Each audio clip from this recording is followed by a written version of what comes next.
Hey, babe, I need you to come out here right now. We have a very big problem. What? Holy... Oh, no. Babe, we gotta go. Oh. An Altadena couple's frightening escape from the Eaton Fire was caught on camera. It shows their harrowing efforts to save their home before evacuating the fire's path. That homeowner, Jeffrey Q, is joining us live this morning. Jeffrey, thank you so much for being with us. Thanks for having me. Yours is one of the many videos that has been circulating online and showed people how harrowing these moments were and stressful. You guys were rushing to get out. Walk us through what happened there for people who haven't seen the video. Your wife calls you outside to see what's going on, and what was your first thought? It was a nightmare that I wanted someone to come and shake me, but I was awake. I was sitting in the house we had lost power, and Cheryl had come in and very frantically told me to come out and take a look at the hillside. And I couldn't believe my eyes. The base of the tower was already engulfed in flames. I instinctively pulled out my camera to capture what I was seeing. It was Cheryl to kind of snap me out of it, to say, we need to go now. Well, I'm glad she did. I can't believe, I've watched this video so many times. I feel like every time I watch it, I have that sick feeling inside myself, and I wasn't even there. Talk about how you were able to jump into action so quickly. It sounds like Cheryl was really the motivator to get you guys out of harm's way, and just how you're doing now.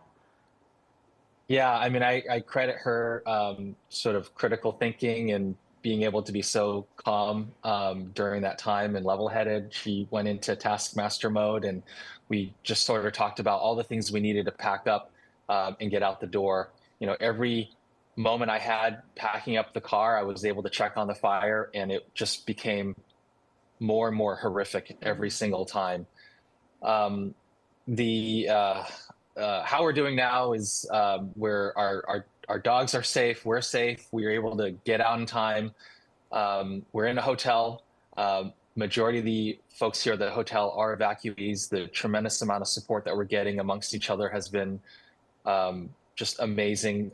Folks have been dropping off things at the hotel. Our lobby is packed with supplies and water and clothes and donations. It's been tremendous, but it is one of those things that I can't believe something like that happened. And we're one of the lucky ones that, to this day, our house is standing, and we're just really fortunate.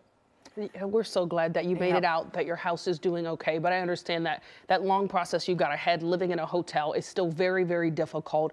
Just take us through what is happening right now. Do you have to stay out of your home? You guys are still in the evacuation zone. What are you hearing in the immediate about when you could go back?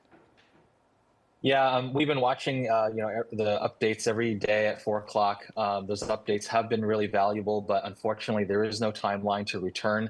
There are so many crews on the ground assessing still, capturing photos of damaged residences and buildings. The amount of devastation to not only homes, but the utility structures, there's still no power. There was contaminated water. My understanding is the water might now be drinkable again, but the gas has also been shut off. And then if you think about all the buildings that have burned down in that area, 1940s, 1950s structures with a lot of asbestos, it's really not livable. And so they're just not recommending, a reentry anytime soon. Maybe with hope another week or so, but we'll see. They're opening zone by zones, but unfortunately our zone, our house, is basically right near ground zero, and I don't see us returning back anytime soon. So we're kind of in it for the long haul, but that's perfectly fine. However long they need to make the environment safe for us, and then we'll return when it's right. And even then, there's going to be debris removal and damage assessment. Our house was damaged, so we're going to have to go through that process before we can actually live back in our house again. I can't believe with everything you're going through, you are being so clear-headed here. I would probably still be a mess with everything going on. So kudos to you for being able to also, allow the time for everything to kind of unfold. A lot of people, clearly very emotional, which I also understand. But I do wonder, would you have done anything differently if if you had the chance to, if you went back. And I also, as we move forward here and we're still in fire danger, do you have advice for people if they may have to evacuate their homes in an emergency in the future? Sure. You know, we're fortunate when Cheryl came home at the time she did, right? It bought us, you know, I called the video 34 minutes of pure terror.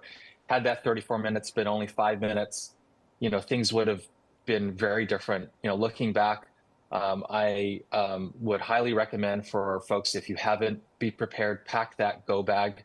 We had a prior Bobcat fire in 2020 that we were on evacuation warning, so we already had to go back packed, you know, available for us. The other reason why I shared this video was to show how bad things can get so quickly. So my other recommendation is don't underestimate when a fire is breaking out. You need to act quickly. You have to leave. Do not mess around. A few other things looking back is just, you know, really, and just in general, to be grateful for what you have, because it could all change and be taken away without warning. And so the amount of support that the community has been getting, not just Altadena, but LA, and the businesses that have been contributing and the organizations that have been coming in, has just really renewed my sense of faith in humanity. There is good in this world, and in a world of so much negativity and hate. It's really nice to see how we've been able to support one another and folks from afar. So that's my other wish or ask or hope is that we continue to just spread positivity and be kind to one another going forward, because you just don't know what people have gone through. What a beautiful message. Jeffrey and Cheryl, we are wishing both of you the best. Thank you so much for joining us. And I'm just curious, that was captured on a Ring camera. Did that stay active throughout all of this? Were you able to update yourself through that camera? You know, when we lost power, like 2 hours before Cheryl came home, this is before we even knew there was a fire. I have a portable battery generator, and it lasts for about 12 hours. And I plugged my internet modem into that portable generator, and that was able to keep the Ring camera going up until 3 a.m. So even after we had evacuated, that was our lifeline back into our home. Wow. We would tune in to the cameras up until 3 a.m. and we would actually see bright lights in the distance. That was the fire kind of consuming other parts of Altadena. I could see embers flying, but after 3 o'clock, we were definitely in despair because we were disconnected. But I'm going to buy like 10 of those now or something. Right. No, you are super genius. I was like, how did he have that working through all this? It's a great tip, Jeffrey. Yeah. We are wishing you the best and praying for you guys. Yes. Thank you so much for joining us. Thank you for having me. I really appreciate it.